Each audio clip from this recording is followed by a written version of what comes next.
క్లాస్లో December prelims mains కొత్త class start అవుతుంది. ఈ నెంబర్కి కాల్ చేసి రిజిస్టర్ అవ్వండి. లిమిటెడ్ సీట్సే ఉన్నాయి. తన కూతురు ధైర్యంలో మగరాయుడు.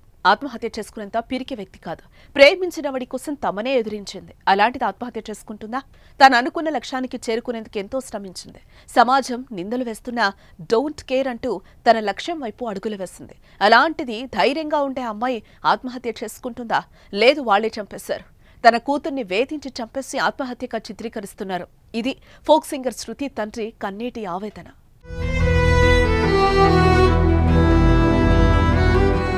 కూతురంటే తనకెంతో ఇష్టం. కూతురు చేసే ఏ పనికి తండ్రి అడ్డు చెప్పలేదు. బూతుల వీడియోస్ చేస్తోందని సమాజం వెక్కిరించినా తండ్రి మాత్రం అండగా నిలిచాడు. ఆడపిల్లను హద్దులో పెట్టుకోమని కొందరు సలహా ఇచ్చినా నవ్వుతూ కూతుర్నే ప్రోత్సహించాడు తండ్రి. కానీ ఇప్పుడు ఆ గారాల పట్టి లేదు. తండ్రి ప్రేమను తండ్రిని వదిలేసి ఎవరికీ అందనంత ఎప్పటికీ తిరిగిరాని లోకాలకు చేరుకుంది. దీంతో తన ముద్దుల కూతుర్ని తలుచుకుంటూ వెక్కి వెక్కి ఏడుస్తున్నారు ఆ తండ్రి.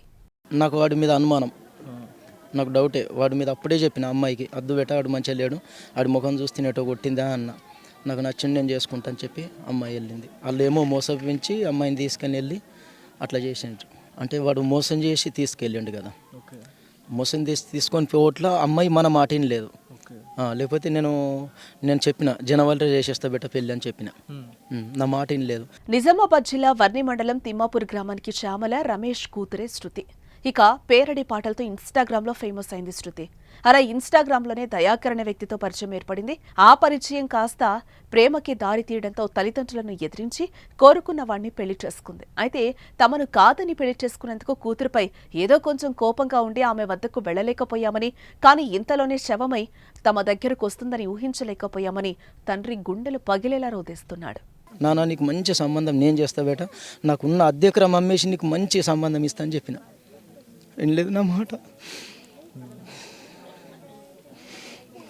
ఇలాంటిది ఇంకో అమ్మాయికి అమ్మాయికి జరగకుండా చేయాలి. ఆడికి జీవిత ఖైదీ చేసేటట్టు చేయాలని చెప్తున్నాను. మీ అమ్మాయి చనిపోయింది రండి అన్నారు. అమ్మాయి ఎట్లా చనిపోతుంది అని చెప్పిన. పెళ్ళి 20 రోజులు అయింది, మీరు ఎట్లా చేసుకున్నారు, ఎట్లా చంపుతారు? నేను వచ్చే వరకు శవం అక్కడనే ఉండాలని చెప్పిన. శవం లేదు కూడా. ఎస్ఐకి కూడా అదే క్వశ్చన్ వేసినాం. మీరు శవాన్ని ఇక్కడికి వెళ్ళి మీకు తీసుకుపోయే అధికారం ఎవరు ఇచ్చారు? మేము ఉండాలి కదా, తల్లిదండ్రిని అయితే నేను ఉండాలి కదా. నేను లేదు మీరు శవం ఇట్లా జరిపారని చెప్పిన. అంటే వాళ్ళు ఏం సమాధానం చెప్తలేరు. బాడీ పడ్డది, చనిపోయింది, తీసుకువెళ్ళినాం, ఈడు ఎట్లా ఉంచుతామంటారు వాళ్ళు. Full doubt.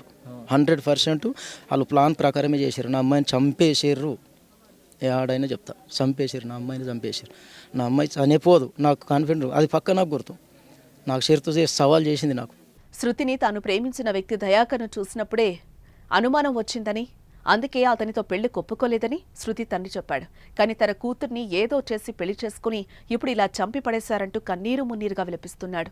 తన మాట వినుంటే ఇప్పుడు తన కళ్ల ముందు తన కూతురుండేదని వెక్కి వెక్కి ఏడుస్తున్నాడు శృతి తండ్రి.